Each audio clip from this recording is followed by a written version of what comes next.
আমরা আজকে যে বিষয়টি নিয়ে আলোচনা করব তা হচ্ছে সমাজে প্রচলিত ভ্রান্ত আমল সমূহ এবং তার পরিণাম। ভ্রান্ত আমল ও তার পরিণাম উল্লেখিত বিষয়কে সামনে রেখে আমরা কোরআন এবং সহিহ সুন্নাহর আলোকে আলোচনা করার চেষ্টা করব ইনশাআল্লাহ।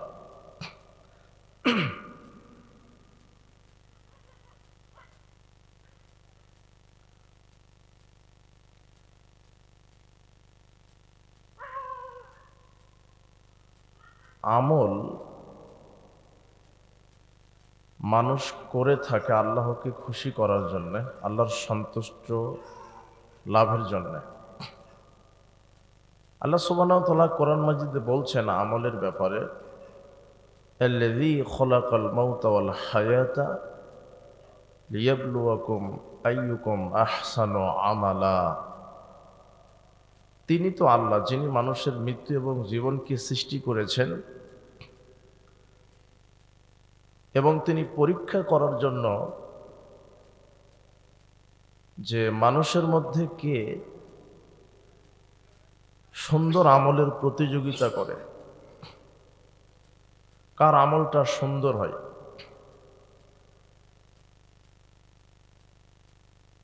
আল্লাহ সুবহানাহু ওয়া তাআলা বলছেন ওয়াল আসর ইন্নাল ইনসানা লাফি খুসর। সময়ের কসম, প্রত্যেকটি মানুষই নিশ্চয়ই ক্ষতির মধ্যে নিমজ্জিত রয়েছে। ইল্লাল্লাযীনা আমানু ওয়া আমিলুস সালিহাত ওয়া তাওয়াসাউ বিল হক ওয়া তাওয়াসাউ বিস সাবর। তবে চারটি গুণ যার ভিতরে আছে সে ক্ষতিগ্রস্ত নয়। তার এক হচ্ছে জেনে বুঝে ঈমান আনয়ন করা, যে ঈমানের ভিতরে শিরক থাকবে না। দুই, সৎ আমল করা। তো সৎ আমল কি জিনিস? যে আমলটা বিদআত মুক্ত। সৎ আমলের অনেক ব্যাখ্যা আছে। সৎ আমল হতে গেলে তিনটা শর্ত মোটামুটি প্রয়োজন, তাহলে ওটা সৎ আমল হবে। এক হচ্ছে আমলটা রাসূল সাল্লাল্লাহু আলাইহি ওয়াসাল্লামের তরিকা অনুযায়ী হতে হবে। দুই নম্বর, একমাত্র আল্লাহকে সন্তুষ্ট করার জন্য করতে হবে, তাহলে সেটা সৎ আমল হবে।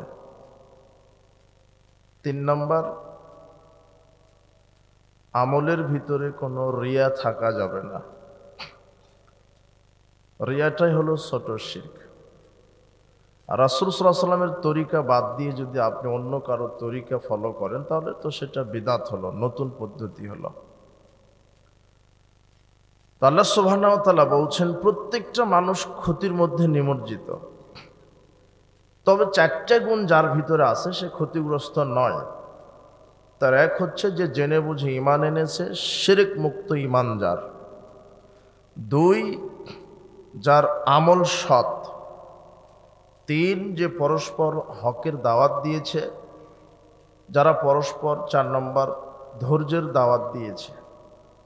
এই চারটি গুণ যার ভিতরে আছে সে ক্ষতিগ্রস্ত নয়। আল্লাহ সুবহানাহু ওয়া তাআলা কোরআন মাজিদে বিভিন্ন জায়গাতে বলেছেন ইন্নাল্লাযীনা আমানু ওয়া আমিলুস সালিহাত। ঈমানের পরে আমলের কথা বলেছেন। নিশ্চয়ই যারা ঈমান এনেছে এবং সৎ আমল করেছে, কানাত লাহুম জান্নাতুল ফিরদাউসি নুজুলা। আল্লাহ বলছেন তাদের জন্য আপ্যায়নের জন্য রাখা হয়েছে জান্নাতুল ফিরদাউস। তো আমল করতে হবে। কিন্তু আমরা যে বলছি যে সমাজে প্রচলিত ভ্রান্ত আমল, তার মানে আমল হলেই যে সেটা সঠিক হবে এমনটা নয়। আমলের মধ্যেও ভ্রান্ত আমল আছে। রাসূল সাল্লাল্লাহু আলাইহি ওয়াসাল্লাম বলছেন আমার পরে 30 জন মিথ্যুক নবী দাবি করবে। ভণ্ড নবী। তো নবী হবে, কিন্তু তারা কি নবী? ভণ্ড, তাই না? তো আমল ঠিক আছে, কিন্তু কি আমল? ভ্রান্ত। তো কোন নবী ভণ্ড? যা আল্লাহর পক্ষ থেকে নবুয়ত প্রাপ্ত হয়নি, নিজে মিথ্যা দাবি করে, সে হলো ভণ্ড। তো কোন আমল ভ্রান্ত? যেটা আল্লাহ এবং তার রাসূলের পক্ষ থেকে দেওয়া হয়নি, সেই আমলটাই ভ্রান্ত। অথচ আপনি আমলই করছেন। তো ওই আমলটাই ভ্রান্ত আমল, যেটা আল্লাহর পক্ষ থেকে দেওয়া নাই, যেটা রাসূল সাল্লাল্লাহু আলাইহি ওয়াসাল্লামের সুন্নাহ দ্বারা প্রমাণিত নয়। মানুষ বাপদাদার দোহাই দিয়ে, সংখ্যাগরিষ্ঠতার দোহাই দিয়ে করছে, দেশাচারের দোহাই দিয়ে, লৌকিকতার দোহাই দিয়ে করছে, যেটা কোরআন সুন্নাহ দ্বারা প্রমাণিত নয়, সেটাই হলো ভ্রান্ত আমল। তো কথা হচ্ছে,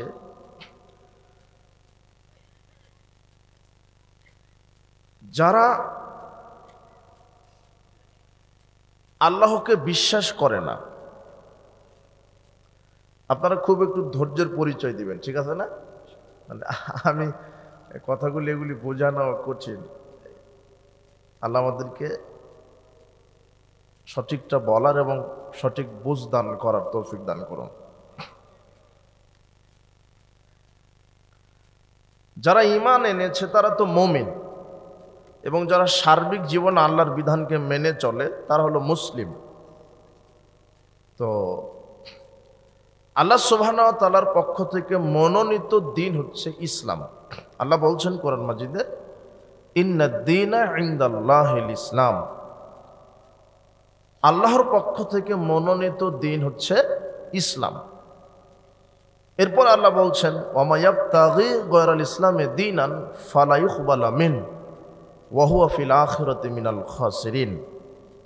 যারা ইসলাম ব্যতীত অন্য কোনো মত, অন্য কোনো আদর্শ, অন্য কোনো দিন, অন্য কোনো জীবন বিধান মেনে চলবে, তার নিকট থেকে আল্লাহ কিছু কবুল করবে না, সে বিচারের মাঠে ক্ষতিগ্রস্তদের মধ্যে অন্তর্ভুক্ত হবে। তো একমাত্র আল্লাহর পক্ষ থেকে মনোনীত দিনের নাম কি? ইসলাম। আর ইসলামকে যারা সার্বিক জীবনে মেনে চলবে এরা হলো মুসলিম, আর এদের জন্যই জান্নাত। এছাড়া পৃথিবীতে যত দল, মতবাদ, ইজাম যা কিছু দেখছেন সব মানব রচিত, সব শয়তান প্রদত্ত। একমাত্র ইসলামটাই কার প্রদত্ত? আল্লাহ। ইসলাম ব্যতীত পৃথিবীতে যত ধর্ম, যত মতবাদ, যত ইজাম সব কিছুই মানব প্রদত্ত, মানুষের তৈরি করা। একমাত্র দিন, জীবন ব্যবস্থা যেটা আল্লাহ প্রদত্ত। আর ইসলামকে বাদ দিয়ে যারা অন্য মতামত, অন্য মতাদর্শ মেনে চলবে, ওয়া হুয়া ফিল আখিরাতি মিনাল খাসিরিন, সে ক্ষতিগ্রস্তদের মধ্যে অন্তর্ভুক্ত হবে। এই কথা আল্লাহ বলছেন। এ কথা রাসূল সাল্লাল্লাহু আলাইহি ওয়াসাল্লামও বলছেন। আবু হুরায়রা রাদিয়াল্লাহু আনহু বলছেন, রাসূল সাল্লাল্লাহু আলাইহি ওয়াসাল্লাম বলেছেন, ওয়াল্লাযী নাফসু মুহাম্মাদিন বিয়াদিহি, সেই সত্তার কসম যার হাতে আমার আত্মা রয়েছে, লা ইয়াসমাউ বি আহাদুম মিন হাযিল উম্মতি ইয়াহুদিয়্যুন ওয়ালা নাসরানিয়্যুন সুম্মা ইয়ামুতু ওয়া লাম ইউমিন বিল্লাযী উরসিলতু বিহি ইল্লা কানা মিন আসহাবিন নার। রাসূল সাল্লাল্লাহু আলাইহি ওয়াসাল্লাম বলছেন, আমি আল্লাহর কসম করে বলছি, আমার উম্মতের মধ্যে যত মানুষই আছে, সে ইহুদি হোক, সে খ্রিস্টান হোক, সে যেই হোক, আমি মুহাম্মদ সাল্লাল্লাহু আলাইহি ওয়াসাল্লাম আল্লাহর পক্ষ থেকে যেই জীবন ব্যবস্থা নিয়ে অবতীর্ণ হয়েছি, এর ওপরে যে ঈমান আনার পূর্বে মৃত্যুবরণ করবে, তার থাকার জায়গা হবে জাহান্নাম। তার মানে জান্নাতে যেতে গেলে আর জাহান্নাম থেকে বাঁচতে গেলে দুইটা কিতাবের অনুসরণ করতে হবে। একটা হচ্ছে কোরআন, আর একটা হচ্ছে হাদিস, যেটা আল্লাহ প্রদত্ত। আর যে দুটাই প্রচার প্রসারের দায়িত্ব পালন করেছেন মুহাম্মদ সাল্লাল্লাহু আলাইহি ওয়াসাল্লাম। এখন যারা ঈমান এনেছে, আল্লাহকে মানে, যারা সার্বিক জীবনে আল্লাহর বিধান মেনে চলে, এরা মুসলিম, এরা ইমানদার, এরা জান্নাতে চলে যাবে। কিন্তু যারা ঈমান আনেনি, আল্লাহকে মানে না, আল্লাহর বিধান মানে না, রাসূল সাল্লাল্লাহু আলাইহি ওয়াসাল্লাম নিয়ে কটু মন্তব্য করে, রাসূল সাল্লাল্লাহু আলাইহি ওয়াসাল্লামকে অস্বীকার করে, রাসূল সাল্লাল্লাহু আলাইহি ওয়াসাল্লামকে নিয়ে ব্যঙ্গ করে। যেমন কয়েকদিন আগেই এদেশের কিছু মানুষ নাস্তিক, তারা মুহাম্মদ সাল্লাল্লাহু আলাইহি ওয়াসাল্লামের ব্যাপারে কি মন্তব্য করলো? কটু মন্তব্য করলো, রাসূল সাল্লাল্লাহু আলাইহি ওয়াসাল্লামকে গালি দিল। এরা তো নাস্তিক, এরা জাহান্নামে যাবে। আর যে রাসূল সাল্লাল্লাহু আলাইহি ওয়াসাল্লামকে গালি দেয়, তার ব্যাপারে কটু মন্তব্য করে, এটা হলো তওবার অযোগ্য পাপ। কেননা যে ব্যক্তি ক্ষমা করবেন তিনিই তো বেঁচে নেই, তিনি মারা গেছেন। এই জন্য যারা রাসূল সাল্লাল্লাহু আলাইহি ওয়াসাল্লামকে গালি দেয়, তাদের সরাসরি শাস্তি হলো মৃত্যুদণ্ড। এটা দেশের শাসক এটা করবে। তো এই দেশের শাসক তো ঘর জামাই, ও নিজেই জানে না ও কি, কথা বুঝেন নেব না। তো যারা ইসলাম নিয়ে কটু মন্তব্য করে, ইসলাম মানে না, রাসূল সাল্লাল্লাহু আলাইহি ওয়াসাল্লামকে গালি দেয়, তারা তো বেঈমান, কাফের, মুশরিক, এরা তো জাহান্নামে যাবে। কিন্তু আমার কথা হচ্ছে, বিচার মাঠে বহু মুসলিম যারা আমল করছে দিন রাত, এরাও জাহান্নামে চলে যাবে। যারা আল্লাহকে মানে না, আল্লাহকে বিশ্বাস করে না, যারা রাসূল সাল্লাল্লাহু আলাইহি ওয়াসাল্লামকে মানে না, রাসূল সাল্লাল্লাহু আলাইহি ওয়াসাল্লামকে বিশ্বাস করে না, যারা কাফের, যারা মুশরিক, যারা নাস্তিক, যারা আমল করে না, এরা জাহান্নামে যাবে। কিন্তু বিষয়টা হচ্ছে, আফসোসের বিষয়টা হচ্ছে, যারা আল্লাহকে বিশ্বাস করে, রাসূল সাল্লাল্লাহু আলাইহি ওয়াসাল্লামকেও বিশ্বাস করে, তারা আল্লাহকে সন্তুষ্ট করার জন্য ইবাদত করছে, আমলও করে, কিন্তু এই শ্রেণীর মানুষেরাও জাহান্নামে চলে যাবে। তো বিচার মাঠে আক্ষেপ কার বেশি হবে? একটু লক্ষ্য করেন, আপনার দুইটা ছেলে, কয়টা ছেলে? দুইটা ছেলে। আপনার দুটো ছেলেই ইন্টারমিডিয়েটে পড়াশোনা করে।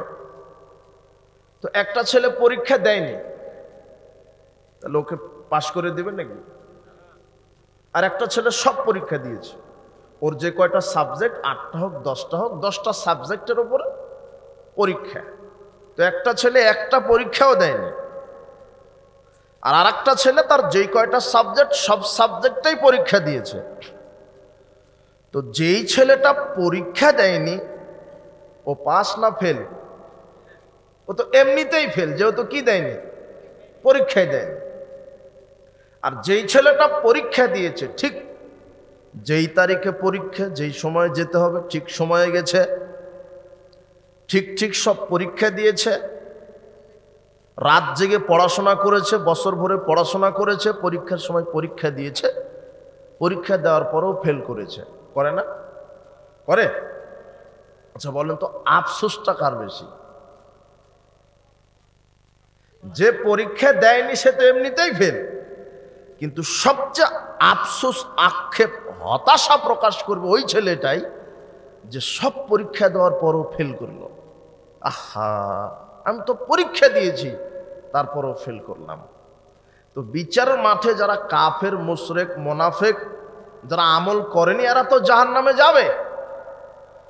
কিন্তু যারা আমল করেই জাহান্নামে চলে যাবে, পৃথিবীতে অনেক আমলকারী আছে যারা সিয়াম রাখছে, হজ করছে, যাকাত দেয়, কোরআন তেলাওয়াত করে, দান সদকা করে, অনেক আমল করে, আমল করার পরও বহু মানুষ জাহান্নামে চলে যাবে। এমনও রাসূল সাল্লাল্লাহু আলাইহি ওয়াসাল্লাম বলছেন, পৃথিবীতে এমনও সালাত, সিয়াম, হজ, যাকাতকারী আছে, এরা খুব বেশি পরহেজগারিতা দেখাবে, এরা বেশি সালাত আদায় করবে, বেশি সিয়াম পালন করবে, কিন্তু রাসূল সাল্লাল্লাহু আলাইহি ওয়াসাল্লাম তাদেরকে মুসলমানই মনে করেননি। দেখেন হাদিসটা শোনেন। আবু সাঈদ খুদরি রাদিয়াল্লাহু আনহু বলছেন, রাসূল সাল্লাল্লাহু আলাইহি ওয়াসাল্লাম বলেছেন, ইয়াখরুজু ফিকুম কওমুন, অচিরেই তোমাদের উপর একটা জাতি বের হবে, তাহকিরুনা সালাতাকুম মা সালাতিহিম, তাদের সালাতের তুলনায় তোমাদের সালাতকে অল্প, তুচ্ছ, নগণ্য মনে করবে। ওয়া সিয়ামাকুম মা সিয়ামিহিম, তাদের সিয়ামের তুলনায় তোমাদের সিয়ামকে তারা তুচ্ছ মনে করবে। ওয়া আমালাকুম মা আমালিহিম, তাদের আমলের তুলনায় তোমাদের আমলকে তারা তুচ্ছ মনে করবে। ইয়াকরাউনাল কোরআন, তারা কোরআন তেলাওয়াত করবে, এত বেশি কোরআন খতম দিবে, খতমের প্রতিযোগিতা করবে, কোরআন তেলাওয়াত করবে, তারা সালাত আদায় করবে, সিয়াম পালন করবে, হজ করবে, আমলের দিকে অনেক পরহেজগারিতা দেখাবে। লা ইউজাইজু হানাজিরাহুম, কিন্তু তাদের কোরআন তেলাওয়াত, তাদের সালাত সিয়াম কণ্ঠের নিচে নামবে না। ইয়ামরুকুনা মিনাদ দ্বীন, তারা ইসলাম থেকে বের হয়ে যাবে। কামা ইয়ামরুকুস সাহমু মিনার রামিয়া, যেভাবে ধনুক থেকে তীর বের হয়ে যায়, ধনুক থেকে তীর যেভাবে বের হয়ে যায়, এক শ্রেণীর সালাত সিয়াম হজ যাকাতকারী মানুষ ইসলাম থেকে বের হয়ে যাবে। হিন্দু ইহুদি যেমন, এরাও তেমন, এ কথা মুহাম্মদ সাল্লাল্লাহু আলাইহি ওয়াসাল্লাম বলেছেন। তাহলে ঘটনা কি? কোন ব্যক্তিটা সালাত সিয়াম হজ যাকাত আদায় করার পরও মুসলমান না, তাহলে তার আকীদাতে সমস্যা আছে। এই কারণে তার ভিতরে শিরকি আকীদা আছে, বড় শিরকি আকীদা আছে, এই কারণে সে মুসলিম না। আচ্ছা, এটা থাক। এরপরে আর একটা হাদিস লক্ষ্য করেন। আব্দুল্লাহ ইবনে আমর রাদিয়াল্লাহু আনহু বলছেন, রাসূল সাল্লাল্লাহু আলাইহি ওয়াসাল্লাম বলেছেন, লা ইয়াতি আন্না উম্মতি মা তালাবান ইসরাইল, আমার উম্মতের এই অবস্থা হবে যে অবস্থা বানি ইসরাইলের হয়েছিল। পূর্বের যে হাদিসটা ওটা হলো সহিহ বুখারীর 5058 নম্বর হাদিস।